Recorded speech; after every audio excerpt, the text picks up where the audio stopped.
So the heat treatment of steel refers to the process of heating and cooling materials to produce changes in the physical and mechanical properties. As we know, as we heat the materials, we heat the steels at higher temperature, steel can experience a chemical process. So by controlling the process of heating and cooling of steel may change the physical and mechanical properties of steel.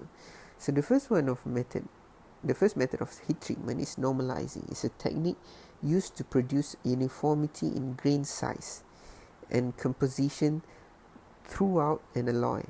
So we want to provide the uniformity in grain size and also uniformity in composition. So the process is the metal in solid solution is cooled in open air, and it produces steel with high strength but less ductile for the same composition than full annealing. So you just let the steel cool down in open air. As opposed to annealing, annealing is a method of heating a metal to a specific temperature and then cooling at a generally slow rate that will produce a refined microstructure.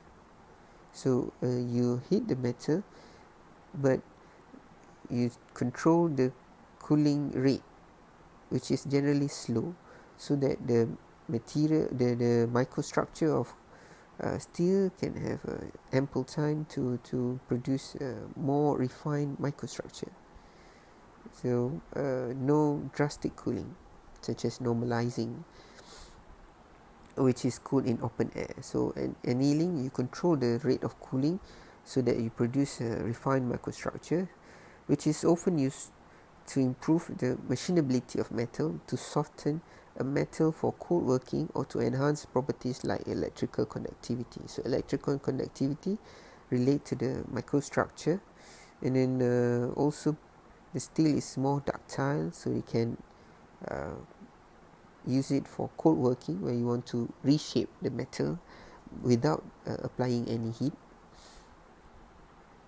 And the third one is quenching, a process of cooling a metal at a rapid rate to produce a harder metal with smaller grain and uniformly mixed carbon content compared to normal cooling. As you can see, normalizing, annealing, and quenching differs.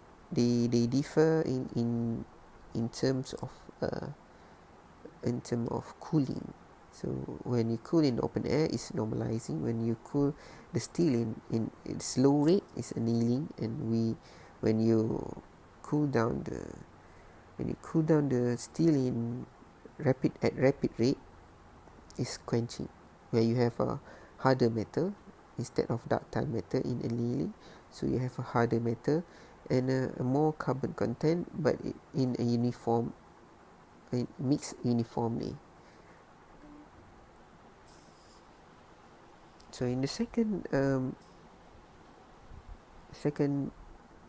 part, I'm going to explain what is steel alloys.